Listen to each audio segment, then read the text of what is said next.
Semi Motovlog. So yun mga ka-e-bike, good morning. Welcome to SCE Motor and Sam Motovlog. So yun, may customer ako dito ngayon. Ang sira daw is motor. So check natin. Tara, samahan nyo ako.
Yun mga ka-e-bike, natanggal ko na yung pinaka-motor ng e-bike niya. So ang sabi ng customers motor na i-check natin may problema ba talaga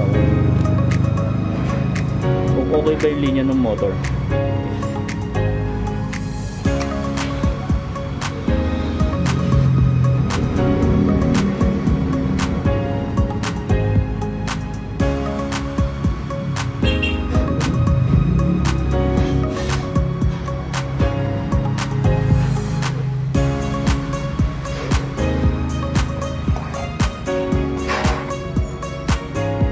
Check natin yung tatlo, may linya. So, meron naman isa, itong isa walang linya.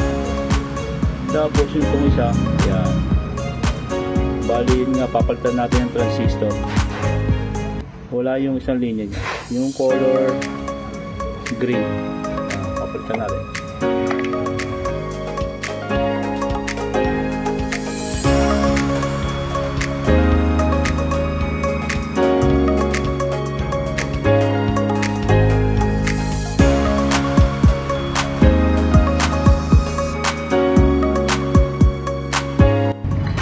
Mga ka-e-bike, natanggal ko na po. So ito yung papalitan natin. Nawalan ng connection to yung transistor. So papalitan natin yan.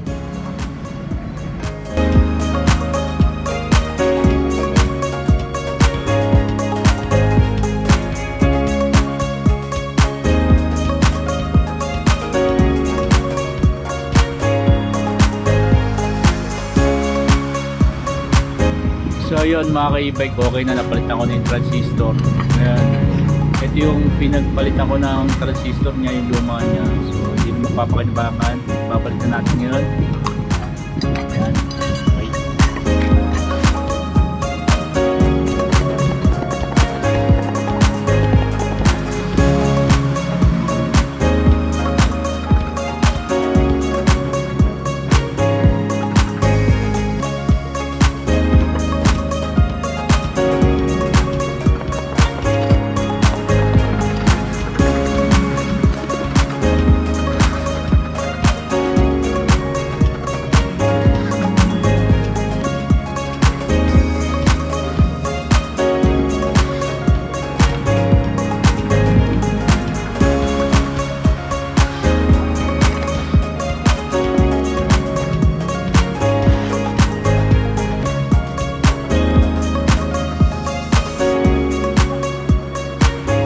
At ito na nga mga ka-e-bike, nakikabit ko na yung motor ni customer sa e-bike niya. So titesting natin, nakakonect na yung battery. Start natin. Ayan. Yun o, ayos! So pero mamaya, i-try natin i-drive yan para siguradong wala talaga problema. Okay. Ngayon, titesting naman natin. Try natin pa-under na may sakay para siguradong makita natin yung pinaka-performance ng gawa natin sa motor. Yun, yan na.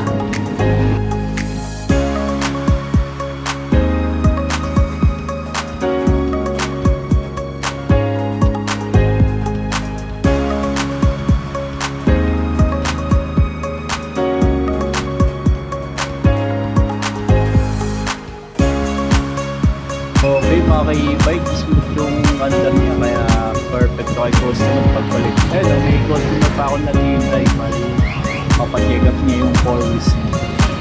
Nabinin sa atin. Yan yung tinatawag natin after sales.